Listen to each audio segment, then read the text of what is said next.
Olá, tudo bem? Eu estou aqui para falar um pouquinho sobre o transporte através da membrana plasmática. A membrana plasmática é uma barreira seletiva, crucial para regular o trânsito de substâncias para dentro e fora da célula, essencial para a comunicação celular e a manutenção. Nessa apresentação, nós vamos explorar um pouco os dois tipos principais de transporte, o passivo e o ativo. Sabemos que a barreira plasmática, ela é uma camada dupla, então ela é uma camada dupla lipídica. A estrutura da membrana plasmática, como eu já mencionei, ela é uma bicamada, né? A membrana é uma bicamada lipídica com proteínas inseridas, como um mosaico em constante movimento. Aqui eu tenho uma imagem que ilustra um pouquinho melhor. Ela tem permeabilidade seletiva, né? Essa permeabilidade ela controla as substâncias que podem passar ou não, né, pela membrana, mantendo o ambiente interno da célula. Nesse novo slide aqui, eu vou falar um pouquinho do transporte passivo, da difusão simples, a favor do gradiente, né, a substância se move do maior para o menor, sem gastos de energia, né, não precisando usar, né, requerer a ATP.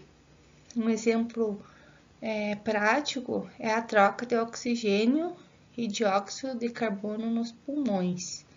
A difusão simples, ela permite que a membrana, que pequenas moléculas lipossolúveis e gases atravessem a membrana diretamente sem o auxílio. Então, eles fazem esse transporte através da membrana diretamente. O transporte passivo, na difusão ela é facilitada, né? Proteínas auxiliares requerem proteínas transportadoras ou canais, então ela precisa que seja facilitado esse transporte, no transporte passivo. Ela requer, né, que outras proteínas transporte ou também por canais. A favor do gradiente, segue um fluxo natural de concentração. Um exemplo é a glicose, ela precisa de outra proteína para fazer esse transporte. Essas substâncias maiores ou carregadas, como a glicose, utilizam proteínas específicas para atravessar a membrana. Aqui também falando um pouquinho do transporte passivo, né? Da osmose, né? A osmose é o transporte de água essencial para o equilíbrio hídrico das células e tecidos. Também tem o gradiente dissoluto do meio, que ele vai do menor para o maior concentração de absolutos. O fluxo de água, né, o movimento da água através da membrana e a manutenção celular crucial para o volume e a integridade da célula. Também vamos falar do transporte ativo primário, né, do gasto de energia. Ele consome ATP diretamente para mover substâncias contra o gradiente. Ele move solutos de menor para o maior concentração. Também tem a bomba de sódio, potássio, exemplo clássico, né, mantém o potencial da membrana. O transporte ativo primário ativado para manter, né, as diferenças de concentração iônica e o potencial elétrico da célula. O transporte ativo secundário também é importante, depende do gradiente iônico, né, e do simporte. Utiliza a energia de um gradiente pré-existente já para fazer esse transporte. Duas substâncias se movem na mesma direção.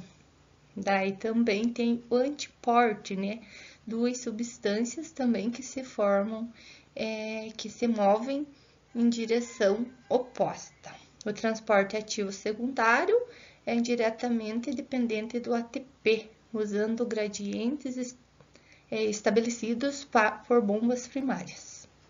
Aqui tem desenho, né, e também ilustrando esse movimento.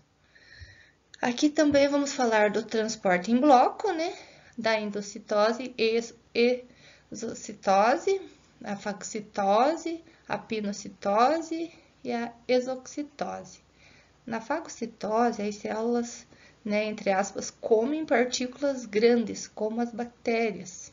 Na pinocitose, elas bebem fluidos e pequenas moléculas. E na endocitose, ela é a liberação de substâncias para fora da célula. Então, ela vai liberar essa substância para fora, né? Esse processo, ele permite o transporte de macromoléculas e partículas grandes, essenciais para a defesa e a secreção, né, da célula. Aqui eu selecionei um videozinho bem ilustrativo que vai demonstrar, né, bem como esse processo acontece. É um videozinho curto, mas bem explicativo. Resumão rápido sobre a membrana plasmática. Então aqui a gente tem a imagem da membrana plasmática e ela vai servir então como uma barreira, né, que vai dividir a parte intracelular, ou seja, a parte dentro da célula, e a parte extracelular, a parte fora da célula. A membrana plasmática vai conseguir então dizer o que vai entrar dentro dessa célula e o que vai sair dessa célula. Isso se dá o nome então de permeabilidade. Aqui a gente pode ver, né, as camadas, tá bem visível, né, o que vai, né, permitir o que entra e o que sai, né, como tá mencionando ali no vídeo. Seletivo. Então a membrana plasmática vai fazer essa barreira, né, e vai também dizer o que vai entrar e o que vai sair dessa célula. Ela é formada então basicamente por bicamada lipídica, e essa bicamada lipídica tem então os fosfolipídios. Esses fosfolipídios vão conter esse fósforo, né? E eles vão ter a cabeça que vai ser polar, tá? Então essa cabeça vai ser polar, vai ser hidrofílica e vão ter afinidade, então afinidade por compostos polares. Então, como exemplo, a gente tem a água.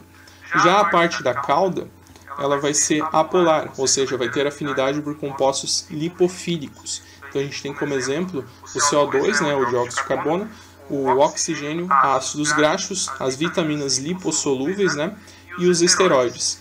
Então a bicamada lipídica é formada pelos fosfolipídios, tá? E tem mais dois componentes, mas os fosfolipídios então tem a cabeça que é polar, que vai ter afinidade por compostos hidrofílicos, né, por compostos polares, e a cauda que é apolar, que vai ter afinidade por compostos lipofílicos. A bicamada lipídica ainda contém então o colesterol, que vai ajudar então nessa barreira da membrana plasmática, e vai conter também glicolipídios, que eu já vou falar a função depois.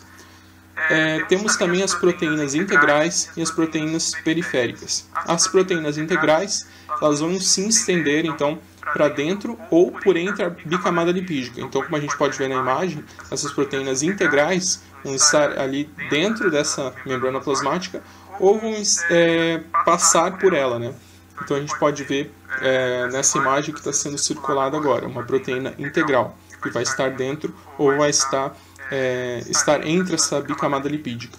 Temos também a proteína periférica, elas não estão firmemente fixadas nem na face externa da membrana e nem na interna.